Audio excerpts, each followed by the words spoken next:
नमस्कार, मैं हूं यूबी चौधरी और आप देख रहे हैं दिव्या दिल्ली न्यूज। आइए रुक करते हैं हिमाचल प्रदेश की कुछ मुख्य खबरों की ओर। मुख्यमंत्री ठाकुर सुखविंदर सिंह सुक्खू ने हमीरपुर के निकट राजकीय बहुतकनीकी संस्थान बडू के खेल मैदान में नवनियुक्त वन मित्रों के साथ संवाद समारोह में मुख्य अतिथि के रूप में शिरकत की। इस अवसर पर मुख्यमंत्री ने प्रदेश भर से आए वन मित्रों की मार्च पास्ट की सलामी ली। गौरतलब है कि प्रदेश भर में 2061 वन बीट में प्रदेश सरकार ने वन मित्रों को नियुक्ति प्रदान की है। समारोह के दौरान मुख्यमंत्री ने राजीव गांधी वन संवर्धन योजना और मुख्यमंत्री ग्रीन एडॉप्शन योजना का शुभारंभ भी किया, जिसमें अन्य प्रशासनिक अधिकारी मौजूद रहे। मुख्यमंत्री ने मित्रों को शपथ भी दिलवाई। समारोह स्थल पर पहुंचने पर मुख्यमंत्री ने वन विभाग के द्वारा लगाई गई विभिन्न प्रदर्शनियों का भी अवलोकन किया। प्रक्रिया शुरू हो चुकी है। 917 TGT non medical medical arts के पदों की भर्तियां शुरू हो चुकी है। 1 महीने तक उसका एप्लीकेशन भरने की डेट है और उस प्रक्रिया के तहत एप्लीकेशनें भरी जा रही है। विद्युत board pensioner forum unit Jawali की मासिक बैठक मेरा में आयोजित की गई, जिसकी अध्यक्षता प्रधान राम लुभाइया ने की। बैठक में फोरम के राज्य उपाध्यक्ष पवन मोहन ने मुख्य अतिथि के रूप में शिरकत की। इस दौरान रिटायरी पदाधिकारियों ने अपनी लंबित मांगों को लेकर प्रदेश सरकार और बोर्ड प्रबंधन के खिलाफ नारेबाजी की।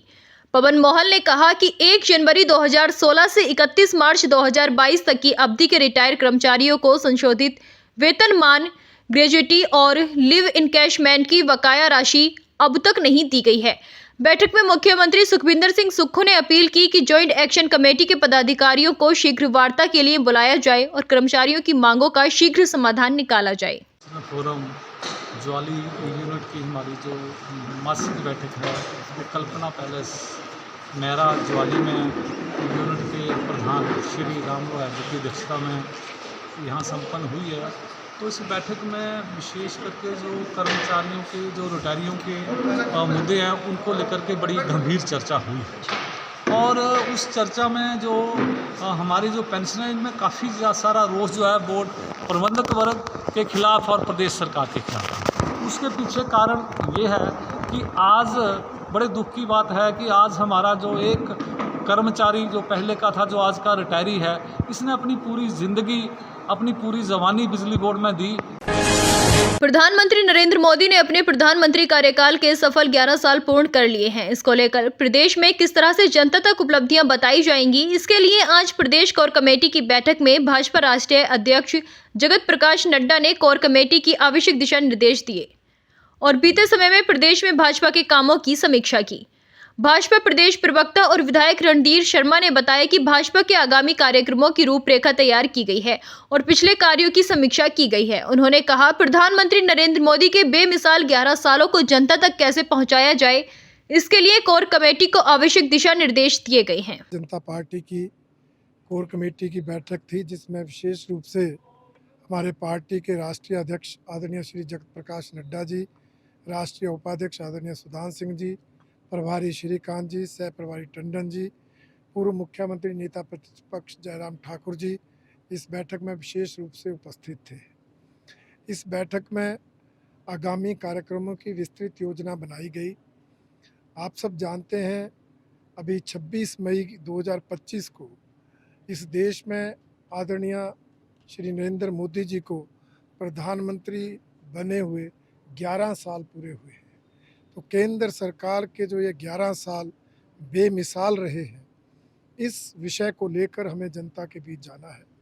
केंद्र सरकार की 11 साल की उपलब्धियां जन जन तक पहुंचे, उसके लिए अनेक कार्यक्रम प्रदेश से मंडल स्तर तक आयोजित करके उन उपलब्धियों को पहुंचाने का काम पार्टी करे, ऐसी रणनीति जो है वो इस कोर कमेटी में बनाई गई है।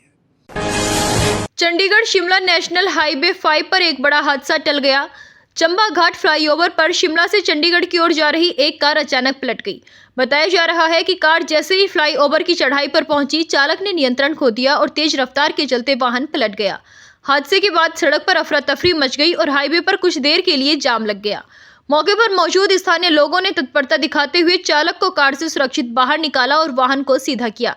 गनीमत रही कि इस हादसे में कोई बड़ा नुकसान नहीं हुआ। चालक को मामूली चोटें आई हैं और उसे प्राथमिक उपचार के लिए नजदीकी अस्पताल ले जाया गया। हादसे की वजह ओवर स्पीडिंग मानी जा रही है। इस बार बारिश होने से जल शक्ति विभाग को भी राहत मिली है, जिससे लोगों को पेयजल किल्लत से जूझना नहीं पड़ा। जल शक्ति विभाग सर्कल के सीनियर इंजीनियर एससी नीरज भोगल ने बताया कि विभाग की पेयजल स्कीमों में इस बार इस मौसम में थोड़ा थोड़ा असर दिखा है और भवन निर्माण करने पर भी नियंत्रण किया जा रहा है ताकि पानी का दुरुपयोग ना हो सके। जल शक्ति विभाग सर्कल के सीनियर इंजीनियर एससी नीरज भोगल ने बताया कि सुजानपुर विधानसभा में 22 करोड़ रुपए की लागत से पेयजल स्कीम तैयार करवाई जा रही है, क्योंकि पहले 3 पेयजल स्कीमों में पानी की किल्लत रहती थी, लेकिन अब मल्टी विलेज स्कीम के तहत 42 गाँव को पेयजल मुहैया करवाया जाएगा और 11,000 जनसंख्या को पानी का लाभ मिलेगा। अभी जो ड्राउट थोड़ा जैसे बारिश हुई तो विभाग को इससे राहत भी मिली है, लेकिन फिर भी क्योंकि गर्मी का सीजन है तो सोर्स हमारे काफ़ी जो हैं वो उनमें डिस्चार्ज कम हो जाता है। तो हमीरपुर में हमारे 6 स्कीमें हैं जिनमें कि 25 से 50% वाटर रिड्यूस हुआ है। बड़सर में हमारी 4 स्कीमें हैं, ओरंज में हमारी 8 स्कीमें हैं और नदौड़ में हमारी 7 स्कीमें हैं। भारतीय जनता पार्टी हिमाचल प्रदेश के कोर ग्रुप की बैठक पार्टी के राष्ट्रीय अध्यक्ष जेपी नड्डा के नेतृत्व में सोलन में आयोजित हुई।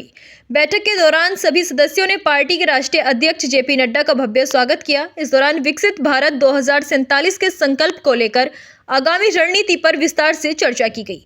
प्रदेश में पार्टी के संगठन में नए कार्यकर्ताओं को जोड़ना और संगठन को सुदृढ़ करना, प्रदेश भर में जनता के बीच जाकर जनसंपर्क अभियानों की मुहिम को छेड़ना और केंद्र में मोदी सरकार की लोक हितकारी योजनाओं को जन जन तक पहुंचाने को लेकर युद्ध स्तर पर काम करना और लाभार्थियों को उन जनहित कल्याणकारी योजनाओं का सीधा सीधा लाभ दिलवाना और पार्टी की विचारधारा से उनको अवगत करवाने का आह्वान किया गया।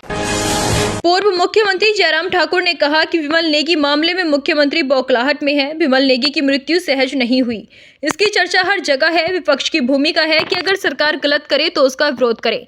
सोलन में भाजपा कोर ग्रुप की बैठक के बाद पत्रकारों से अनौपचारिक बातचीत में उन्होंने कहा कि सीबीआई की जांच की मांग जयराम ठाकुर और भाजपा ने नहीं बल्कि विमल नेगी के परिवार के लोगों ने की। हिमाचल सरकार विचलित और परेशान क्यों है? उन्होंने कहा कि परेशानी तब होती है जब कुछ गलत हुआ हो।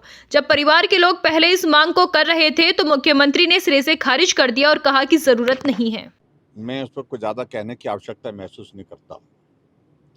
आखिरकार हिमाचल प्रदेश की सरकार जो है इस सारी घटना से विचलित क्यों है, परेशान क्यों है?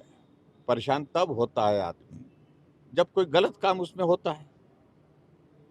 और विमल नेगी की मृत्यु हुई है, सहज नहीं, और ये मृत्यु जो है हुई है उसके पीछे बहुत बड़ी बातें चर्चा के रूप में लोगों में, समाज में, हर जगह है।